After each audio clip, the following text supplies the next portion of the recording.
بسم اللہ الرحمن الرحیم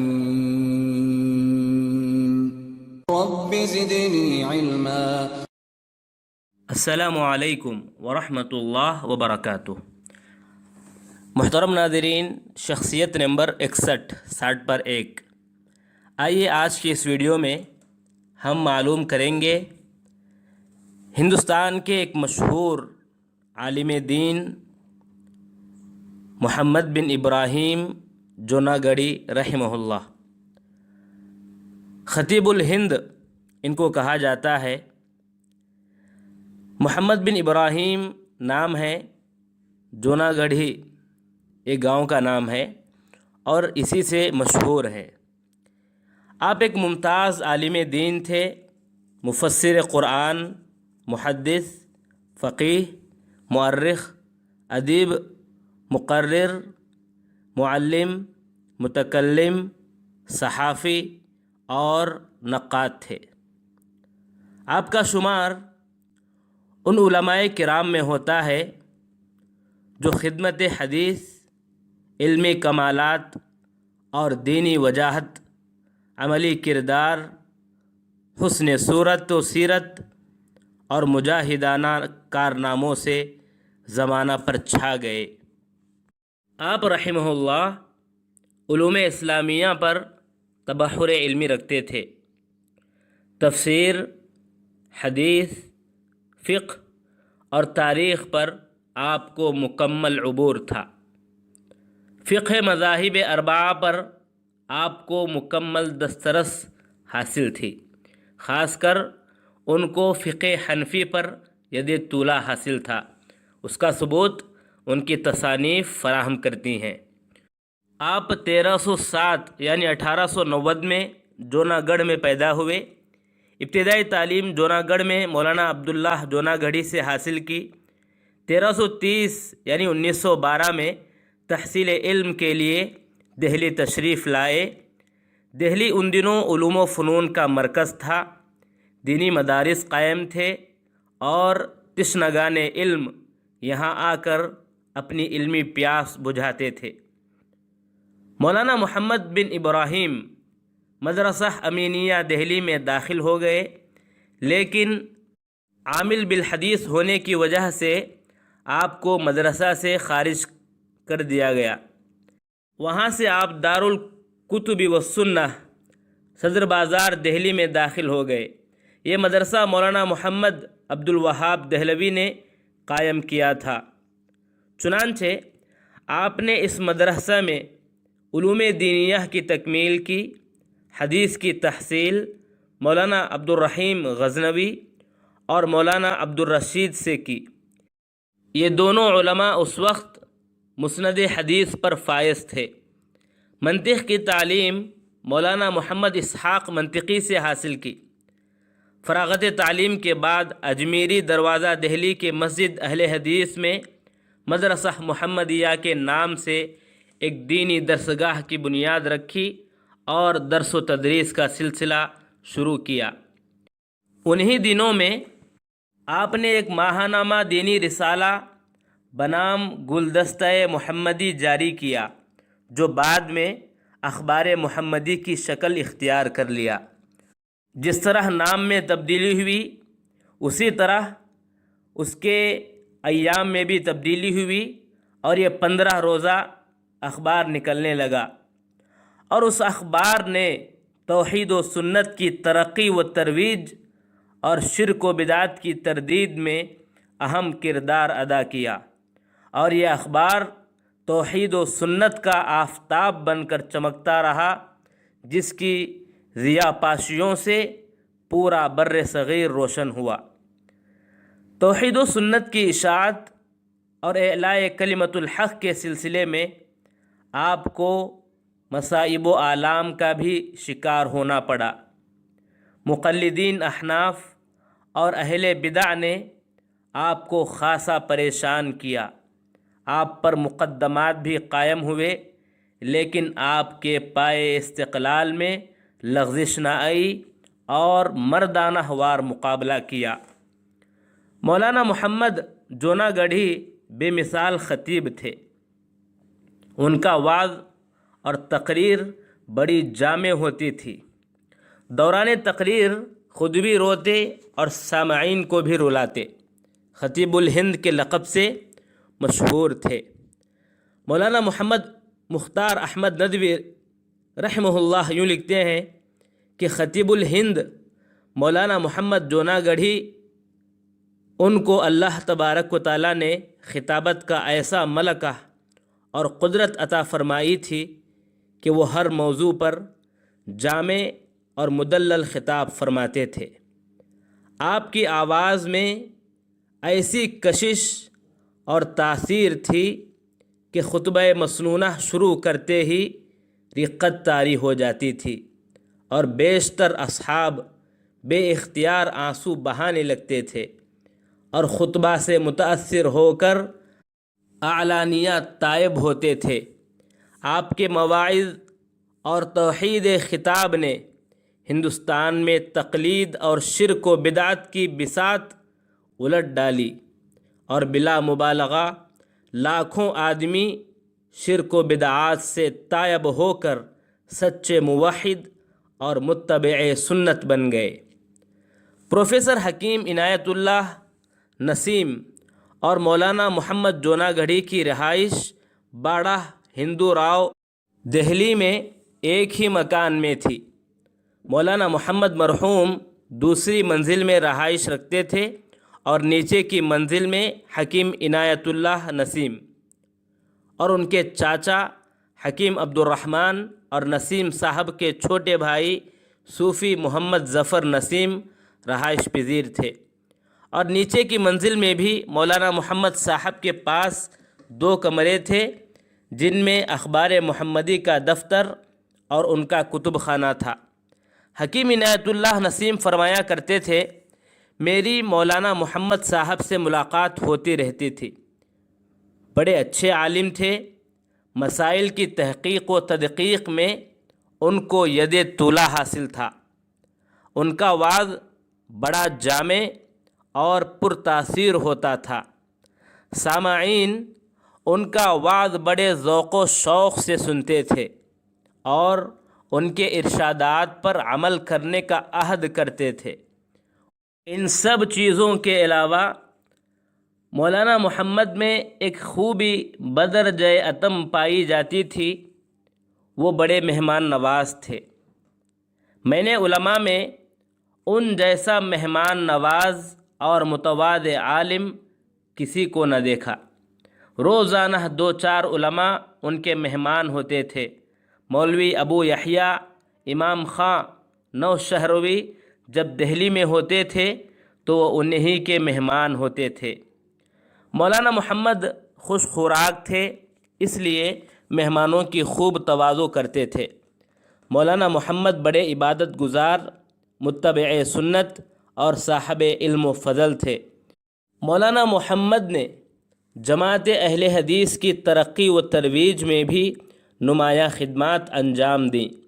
ہندوستان کے مختلف شہروں میں بسلسلہ تبلیغ تشریف لے جاتے تھے۔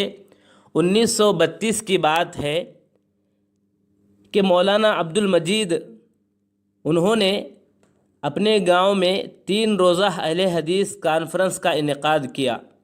اس کانفرنس میں مولانا محمد جوناگڑھی بھی تشریف لائے تھے اور ان کے گاؤں والوں کو اپنے ارشادات عالیہ سے مستفیض فرمایا۔ مولانا محمد جوناگڑھی رحمہ اللہ کو قدرت نے درس و تدریس اور خطابت کے ساتھ ساتھ تصنیف و تالیف کا بڑا پاکیزہ ذوق عطا فرمایا تھا۔ مولانا محمد مختار احمد ندوی رحمہ اللہ یوں لکھتے ہیں کہ آپ نے اپنے قلم سے شرک و بدعت کے استئصال کے لیے تلوار کا کام لیا اور ہندوستان کے طول و عرض میں پھیلے ہوئے شرکیہ مراسم اور تقلیدی جمود کو پاش پاش کر ڈالا۔ حق کے اس جواں مرد سپاہی نے توحید و سنت کے ہر محاذ سے دین حق کی حمایت کی اور شرک و بدعت کے تمام قلوں پر زبان و قلم کے گولے برسائے۔ آپ کے قلم حق سے جو شاہکار اور علمی و تحقیقی اور اعلیٰ کتابیں مرتب ہو کر شائع ہوئیں وہ اردو زبان میں دینی علوم کا بڑا قابل فخر سرمایہ ہیں، جس کے بار احسان سے اردو دنیا کبھی سبکدوش نہیں ہو سکتی۔ مولانا محمد جوناگڑھی کے 3 علمی ایسے شہپارے ہیں جن پر پوری ملت اسلامیہ کو ہمیشہ ناز رہے گا، اور یہ 3 شہپارے قیامت تک مولانا محمد کے نام کو زندہ اور تابندہ رکھیں گی۔ نمبر 1، ترجمہ تفسیر ابن کثیر بنام تفسیر محمدی۔ نمبر 2، ترجمہ اعلام الموقعین عن رب العالمین از امام ابن قیم بنام دین محمدی۔ نمبر 3، خطبات محمدی 5 جلدوں میں۔ جب مولانا محمد جوناگڑھی نے اعلام الموقعین اور تفسیر ابن کثیر کا ترجمہ کرنا شروع کیا اور مولانا آزاد رحمہ اللہ کو جب اس کی اطلاع ہوئی تو انہوں نے مولانا محمد صاحب کو 2 خط لکھے۔ فرمایا، حبی فی اللہ، السلام علیکم ورحمۃ اللہ۔ مجھے معلوم ہوا کہ آپ نے حافظ ابن قیم کی اعلام الموقعین کا اردو ترجمہ کیا۔ مجھے اس خبر سے نہایت خوشی ہوئی۔ عرصہ ہوا میں نے بعض عزیزوں کو جو ترجمہ کے کام میں دلچسپی رکھتے ہیں اس کام پر لگا دیا تھا کہ شیخ الاسلام ابن تیمیہ اور شیخ الاسلام ابن قیم کی مصنفات اردو میں منتقل کریں۔ چنانچہ منتخب کتابوں میں اعلام بھی ایک کتاب تھی، لیکن کتاب ضخیم ہے، اس لیے اس کی نوبت نہ آئی۔ مختصرات شائع ہو گئیں۔ اب آپ اس طرف توجہ دیے ہیں تو میں کہوں گا کہ آپ نے ایک نہایت موزوں کتاب ترجمے کے لیے منتخب کی ہے۔ مباحث فقہ و حدیث میں متاخرین کا کافی ذخیرہ موجود ہے، لیکن اس سے بہتر اور اصح کوئی کتاب نہیں، اس لیے اردو میں ترجمہ کر کے اس گوشے کی تمام ضروریات ایک دفعہ پوری کر دیتی ہیں۔ خصوصیت کے ساتھ اس کی ضرورت انگریزی تعلیم یافتہ طبقے کے لیے ہے۔ اس طبقے میں بہت سے لوگ مذہبی ذوق سے آشنا ہو چکے ہیں، لیکن یہ صحیح مسلک کی خبر نہیں رکھتے اور عربی سے ناآشنا ہونے کی وجہ سے براہ راست مطالعہ نہیں کر سکتے۔ اگر اعلام اردو میں شائع ہو گئی تو ان کی فہم و بصیرت کے لیے کافی مواد مہیا ہو جائے گا۔ میں نہایت خوش ہوں گا اگر اس ترجمے کی اشاعت میں میں آپ کو کچھ مدد دے سکوں۔ دوسرا خط یوں لکھتے ہیں کہ اعلام الموقعین کا ترجمہ دیکھ کر نہایت خوشی ہوئی۔ مباحث فقہ و حدیث اور حکمت تشریع اسلامی میں متاخرین کی کوئی کتاب اس درجہ محققانہ اور نافع نہیں ہے جس درجہ یہ کتاب ہے۔ اللہ تعالیٰ آپ کو جزائے خیر دے کہ اس مفید دینی خدمت پر متوجہ ہوئے۔ میں ان تمام لوگوں کو جو مذہبی معلومات کا شوق رکھتے ہیں اور اصل عربی کتاب کا مطالعہ نہیں کر سکتے مشورہ دوں گا کہ اس کتاب کا مطالعہ ضرور کریں، چونکہ اسلام کے اندرونی مذاہب و مشارب کی پیچیدگیوں سے عموماً مسلمان باخبر نہیں ہیں، اس لیے بسا اوقات ان کا مذہبی شغف غلط راہوں میں ضائع ہو جاتا ہے۔ اس کتاب کا مطالعہ ان پر واضح کر دے گا کہ حکمت و دانش کی حقیقی راہ کن لوگوں کی راہ ہے، متبعین کتاب و سنت کی یا اصحاب جدل و خلاف کی۔ خود صاحب اعلام اپنے قصیدہ نونیہ میں کیا خوب فرما گئے ہیں، العلم قال اللہ قال رسولہ قال الصحابۃ وہم اولو العرفان، یعنی علم دین وہی ہے جو قرآن و حدیث میں ہے، جو معرفت خداوندی میں ڈوبے ہوئے فیضان محبت رسول کے فیض یافتہ صحابہ کرام کی زبان سے ظاہر ہوا ہے۔ کسی کی رائے کو سنت و حدیث سے ٹکرانا، رائے کے غلبے کے لیے دلائل قائم کرنا اور اپنی جہالت کا ثبوت دیتے ہوئے رائے کے جھنڈے خلاف حدیث بلند کرنے کا نام علم دین نہیں۔ ضرورت تھی کہ اس کتاب کا ترجمہ کتاب کی شکل میں شائع کیا جاتا۔ موجودہ صورتحال کا یہ نہایت افسوسناک منظر ہے کہ اس طرح کی قیمتی اور ضروری خدمات پر اہل خیر استطاعت کو توجہ نہیں۔ مجھے امید ہے کہ بہت جلد ایسے حالات فراہم ہو جائیں گے کہ آپ اس کا دوسرا ایڈیشن شائع کر سکیں، اور یہ بھی آپ نے خوب کیا کہ حافظ عماد الدین ابن کثیر کا تفسیری ترجمہ شائع کر دیا۔ متأخرین کے ذخیرہ تفسیر میں یہ سب سے بہتر تفسیر ہے۔ امید ہے کہ اصحاب خیر و استطاعت اس کام میں آپ کے مساعد و مددگار ہوں گے۔ اب آئیے مختصر طور پر آپ کی دیگر کتابوں کی بات کرتے ہیں، نام معلوم کریں گے کم سے کم۔ آپ کی تصانیف میں اکثر آپ دیکھیں گے کہ باسم محمد آپ نے اپنی کتابوں کو جاری کیا ہے، مثلا تفسیر محمدی، سیف محمدی، شمع محمدی، ایمان محمدی، تعویذ محمدی، وظیفہ محمدی، صلاۃ محمدی، نصیحت محمدی، ادو محمدی، عید محمدی، انعام محمدی، نکاح محمدی، اربعین محمدی، برہان محمدی، عقائد محمدی، حیات محمدی، آئینہ محمدی، حقوق محمدی، فرمان محمدی، انصار محمدی، درایت محمدی، فیصلہ محمدی، صراط محمدی، دلائل محمدی، جماعت محمدی، ریحان محمدی، زکوٰۃ محمدی، حج محمدی، ثوبان محمدی۔ اس طرح آپ دیکھیں گے تو کئی کتابیں ہیں، تقریباً 90 کتابیں ہیں۔ تو آپ اگر ان کی زندگی میں جو کتابیں لکھی گئی ہیں ان کی طرف لوٹیں گے تو ضرور آپ کو جو ہے ان تمام کتابوں کے نام بھی معلوم ہوں گے اور ان تمام کتابوں کے بارے میں بھی آپ کو معلوم ہوگا۔ آئیے ان کتابوں میں سے چند کتابوں کے بارے میں ہم تعارف مختصر طور پر معلوم کرتے ہیں۔ نمبر 1، برہان محمدی۔ یہ کتاب علامہ شیخ تقی الدین سبکی کے رسالہ رفع الیدین کا ترجمہ ہے۔ اس رسالے میں اثبات رفع الیدین کی تمام احادیث جمع کی ہیں اور ثابت کیا ہے کہ حضرت صلی اللہ علیہ وسلم تا وفات رفع الیدین کرتے رہے، اور آپ صلی اللہ علیہ وسلم کے بعد خلفائے راشدین اور اصحاب عشرہ مبشرہ کا بھی اس پر عمل رہا۔ نمبر 2، درہ محمدی۔ اس کتاب میں مذہب حنفی کے غلط مسائل کی نشاندہی کی گئی۔ اس کتاب کے شائع ہونے پر مقلدین احناف نے آپ کے خلاف کلکتہ میں مقدمہ دائر کر دیا، مگر اللہ تعالیٰ کے فضل سے آپ اس مقدمے پر بری الذمہ قرار دیے گئے۔ نمبر 3، طریق محمدی۔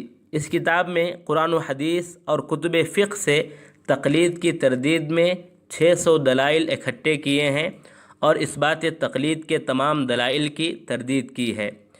نمبر 4، ارشاد محمدی۔ یہ کتاب مولانا اشرف علی تھانوی کے رسالہ الاقتصاد فی التقلید والاجتہاد کے جواب میں ہے، اور اس کے ساتھ اس کتاب میں مولانا تھانوی کی کتاب بہشتی زیور کی 50 غلطیوں کی نشاندہی بھی کی ہے۔ اب آئیے آخری بات معلوم کریں۔ آپ رحمہ اللہ 1940 پر 1 میں جوناگڑھ میں انتقال ہوئے۔ انا للہ و انا الیہ راجعون۔ اللہ تبارک و تعالی آپ کی خدمات کو قبول فرمائے اور جنت الفردوس میں اعلیٰ مقام عطا فرمائے، آمین یا رب العالمین۔